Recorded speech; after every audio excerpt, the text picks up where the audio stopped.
failure, emptiness, worthless, sadness, darkness, no way out. Now open your eyes. How did you start to feel?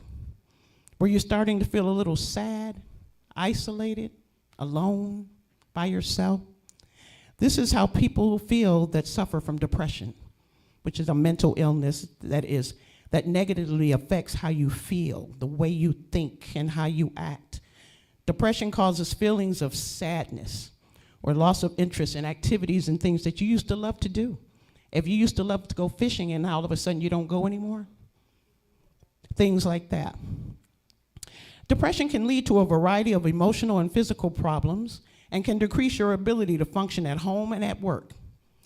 This feeling doesn't last a couple of days because we all have days when we don't feel that great. We all have down days. The difference with depression is it lasts weeks, months, years, and you never come out of that dark place. Depression doesn't discriminate. It affects anyone. Some famous people that suffered with depression include Kirk Franklin, Taraji P. Henson, and the gymnast Simone Biles. Some factors that play a role in depression are the different chemicals in our brain. Sometimes those chemicals can cause us to go into a depression. Genetics. Did you know depression runs in families?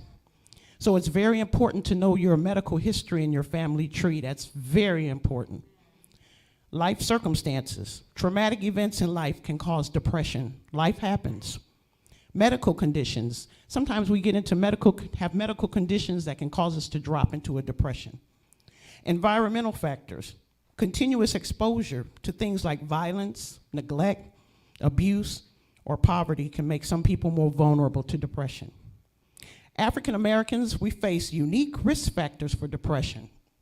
Exposure to racial trauma, difficult life circumstances due to racism, and racism does still exist, y'all.